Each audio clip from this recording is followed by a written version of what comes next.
बिस्मिल्लाहिर्रहमानिर्रहीम। अस्सलाम वालेकुम डियर व्यूवर्स, मैं फौजिया अपने channel health and homeo by Fauzia के साथ। जी तो क्या हाल हैं आप सबके और कैसा जा रहा है आप सबका जून। जी अब तो बारिशों की वजह से काफ़ी मौसम बेहतर हो गया है और काफ़ी प्लेजेंट जो है वो वेदर है। गर्मी का ज़ोर काफ़ी हद तक कम हो गया है।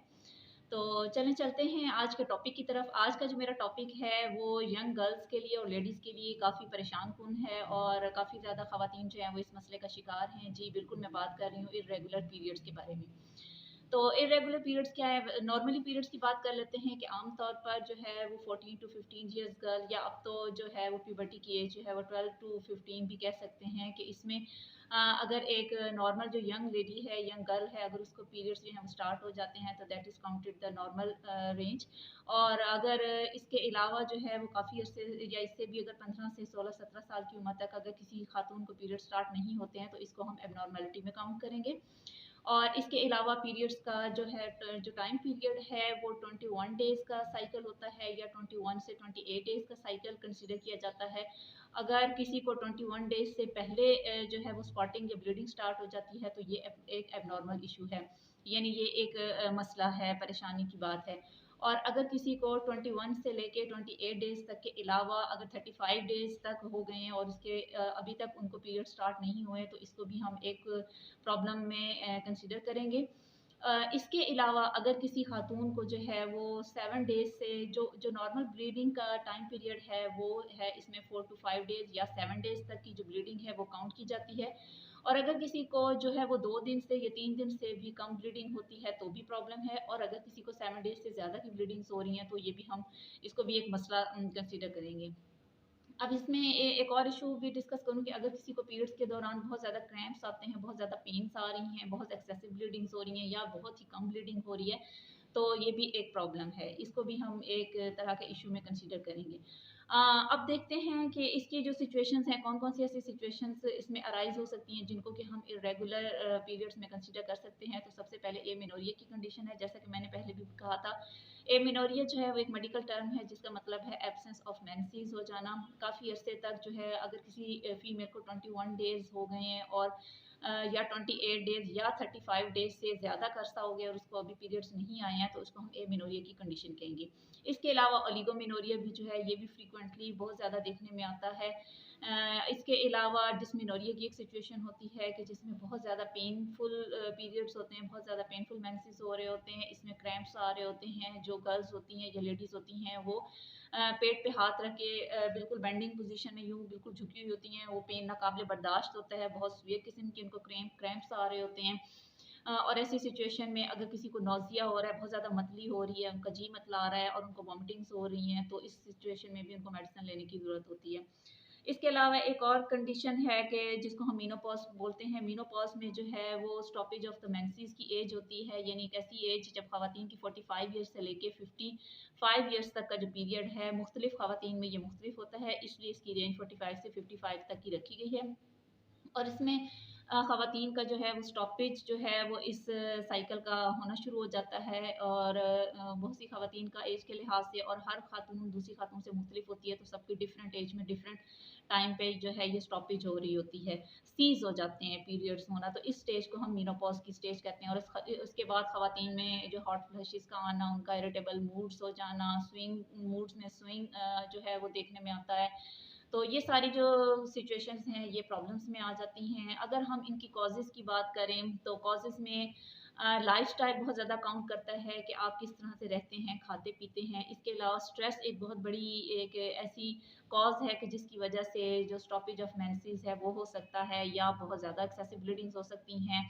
कुछ लोगों को टेंशन की वजह से ज़्यादा ब्लीडिंग्स हो रही होती हैं। इसके अलावा लूज़िंग वेट, बहुत सी ख़वातीन जो हैं वो इस तरह की एक्सरसाइज़ेज़ कर रही होती हैं, बहुत ज़्यादा हैवी फिज़िकल जो है वो फटीग टाइप की एक्सरसाइज़ेज़ करती हैं, जिससे कि उनको या तो पीरियड्स जल्दी स्टार्ट हो जाती हैं या फिर उनको एमेनोर्यिया की कंडीशन अराइज़ हो जाती है।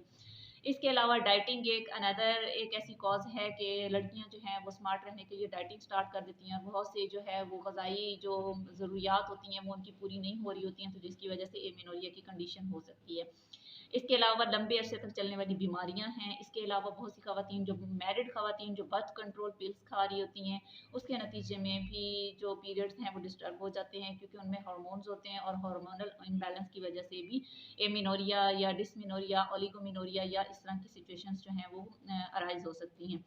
इसके अलावा यूट्राइन फिब्राइड्स होते हैं। फिब्राइड्स की वजह से, जैसे कि मैंने पहले भी अपनी एक वीडियो में जिक्र किया था कि यूट्रस में बनने वाले मुख्तलिफ जगहों पे फिब्राइड्स की वजह से भी एमिनोरिया की सिचुएशन बन जाती है। इसके अलावा पॉलिप्स होते हैं या ओवेरियन जो सिस्ट होती है उसकी वजह से भी कुछ खवातीन को, कुछ लड़कियों को जो है वो पीरियड्स का मसले मसाइल जो हैं वो देखने में सामने आते हैं। इसके अलावा एंडोमेट्रियोसिस जो है ये अनदर एक यूट्राइन की बीमारी है, जिसमें कि एंडोमेट्रियम के अंदर मुख्तलिफ किस्म की चेंजेस आ जाती हैं, जिसकी वजह से हार्मोन्स डिस्टर्ब हो जाते हैं और पीरियड्स की जो सिचुएशन है वो काफ़ी हद तक डिस्टर्ब हो जाती है। अब चलते हैं मेडिसिन की तरफ कि कौन कौन सी होम्योपैथिक मेडिसिन हैं जो कि इन तमाम मसाइल में ली जा सकती हैं। तो मेरी सबसे पहली मेडिसिन है पल्सटेला। पल्सटेला 30 CH में हम इस्तेमाल करवाते हैं और पल्सटेला का जो कॉन्स्टिट्यूशनल एक जो पिक्चर है वो मैं बता देती हूँ। इसकी जो पेशेंट्स होती हैं वो बहुत ज़्यादा नाजुक सी और बहुत ज़्यादा ही डेलिकेट और सॉफ्ट टेम्परामेंट रखने वाली ख़वातीन होती हैं, वो बात बात पे रो देती हैं। बल्कि अक्सर औकात जब वो क्लिनिक में ऐसी ख़वातीन आती हैं तो वो अपनी सिम्टम्स बताते हुए भी इतनी ज़्यादा डिसहार्ट हो चुकी होती हैं कि वो रोना शुरू हो जाती हैं, बहुत ज़्यादा पेसिमिस्टिक सी उनकी सिचुएशन हो रही होती है। इसके अलावा जो है उनके मूड्स बहुत ज़्यादा चेंजेबल होते हैं और एक लंबे अरसे से उनकी एमेनोरिया की सिचुएशन चल रही होती है, यानी कि उनको काफ़ी अरसे से पीरियड्स नहीं आ रहे होते हैं। इसके अलावा अगर ऐसी ख़वातीन जो हैं वो अगर ठंडे पानी में काम करती हैं और उनके पाँव भीग जाते हों, तो ऐसी सिचुएशन में भी अगर मेंसेस सप्रेस्ड हो गए हैं तो पल्सटेला 30 CH बहुत बेहतरीन मेडिसिन है।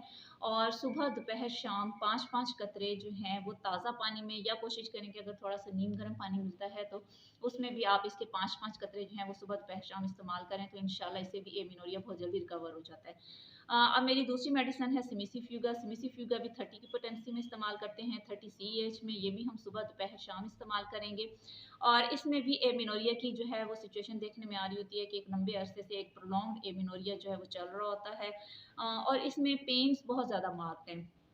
सिमिसिफ्यूगा की पेशेंट को जो है वो थाइस में पेन्स बहुत ज़्यादा आ रही होती हैं, उसको पेट में भी जो है वो एब्डोमिनल मस्कुलर पेन्स बहुत ज़्यादा आ रही होती हैं। इसकी जो पेन्स होती हैं वो शूटिंग टाइप होती हैं, शूटिंग पेन्स होती हैं और उसको डाउनवर्ड जो है टुवर्ड्स द थाइस जो है उसको पेन महसूस होती है। इसमें जो है वो ब्लीडिंग होती है, बहुत ज़्यादा प्रोफ्यूज़ होगी, डार्क कलर्ड ब्लड होगा, कोएगुलेटेड होगा, यानी कि जमा हुआ होता है, बहुत डार्क कलर का होता है और बहुत ज़्यादा प्रोफ्यूज़ इसमें जो ब्लीडिंग्स हो रही होती हैं। इसके अलावा इसमें इसकी जो खातून होती है उसको फेस के ऊपर जो है वो ब्लेमिशेस भी नज़र आ रही होती हैं, यानी कि उसका फेस जो है वो काफ़ी ज़्यादा ख़राब हुआ होता है, ब्लेमिशेस होती हैं। तो ऐसी सिचुएशन में भी सिमिसिफ्यूगा जो है वो एक बहुत ज़्यादा बेस्ट मेडिसिन है। इसके अलावा मेरी अगली मेडिसिन है वो है एक मदर टिंचर, जो कि जिसका नाम पॉलीगोनम है। पॉलीगोनम मदर टिंचर में हम इस्तेमाल करते हैं और इसमें भी जो है एमिनोरिया की और मेट्रोरेजिया की सिचुएशन चल रही होती है, यानी एक लंबे अरसे से उस लड़की को जो है वो पीरियड्स नहीं आ रहे होते हैं। इसके अलावा मेट्रोरेजिया में भी ये होता है कि आगे पीछे पीरियड से पहले या पीरियड्स के बाद भी जो है वो खवातीन को स्पॉटिंग हो रही होती है या एबनॉर्मल ब्लीडिंग्स हो रही होती हैं, तो इस सिचुएशन को मेट्रोरेजिया कहते हैं। इस तरह की सिचुएशन में भी जो है वो पॉलीगोनम बहुत बेस्ट मेडिसिन है। ये ज़्यादातर यंग गर्ल्स को दी जाती है। यंग गर्ल्स के जितने भी इश्यूज़ हो रहे होते हैं पीरियड से रिलेटेड, उसके लिए ये एक बेहतरीन मदर टिंचर है। इसके अलावा इसकी जो पेन्स हैं वो हिप्स में बहुत ज़्यादा फ़ील हो रही होती हैं और ऐसे फ़ील हो रहा होता है कि हिप्स जो हैं they are drawing towards each other और उसको पेन जो है वो बहुत ज़्यादा वर्स्ट हो रही होती है। और इसके अलावा इसको इस किस्म की सेंसेशंस आ रही होती हैं जैसे कि वेट का इसको एहसास हो रहा होता है पेल्विक रीजन में, यानी कि पेट के निचले हिस्से में जो है उसको वहाँ पे वेट की फीलिंग्स आ रही होती हैं, जैसे कुछ जो है वो डाउनवर्ड जो है हैवी उसको फील हो रहा होता है। तो इस तरह की सिचुएशंस अगर हो रही हो तो पॉलीगोनम मदर टिंचर जो है वो 5 ड्रॉप्स 3 टाइम्स अ डे, या अगर ज़्यादा वर्स्ट सिचुएशन है तो इसकी जो ड्रॉप्स की अमाउंट है वो 10 to 15 drops 3 times a day जो है वो लेने चाहिए। इसके अलावा last but not the least एक और मेडिसिन जो कि बहुत बेहतरीन है और जो कि डिलेड मेंसेस को स्टार्ट करने के लिए हम इस्तेमाल करते हैं, दैट इज़ एब्रोमा रेडिक्स। एब्रोमा रेडिक्स भी जो है इसको भी हम क्यू की फॉर्म में इस्तेमाल करेंगे, यानी कि मदर टिंचर में इस्तेमाल करते हैं। और काफ़ी लंबे अरसे से अगर पीरियड्स जो हैं वो काफ़ी ज़्यादा सप्रेस्ड हो गए हों तो ऐसी सिचुएशन में ये एक बहुत बेहतरीन मेडिसिन है। इसमें भी पेनफुल जो होगी सिचुएशन होती है। इसके अलावा अगर किसी को लिकोरिया का मसला चल रहा है तो ऐसी सिचुएशन में भी ब्रोमा रेडिक्स जो है वो बहुत बेहतरीन मेडिसिन है। और इसके भी पॉलीगोनम की तरह जो है वो सुबह दोपहर शाम 3 टाइम्स जो है वो 5 to 15 ड्रॉप्स जो हैं वो half cup of leak warm water में अगर लें तो ज़्यादा बेस्ट है। तो इसके बहुत अच्छे नताज सामने आते हैं और एब्रोमा रेडिक्स एक बहुत अच्छी बेहतरीन मेडिसिन है। उम्मीद करती हूँ कि मेरी आज की वीडियो आप लोगों को बहुत पसंद आई होगी और मेरी वीडियो को लाइक करना और मेरे चैनल को सब्सक्राइब करना हरगिज़ नहीं भूलना। इंशाल्लाह आपसे मुलाकात होगी अगली वीडियो में। टिल देन अल्लाह हाफ़िज़।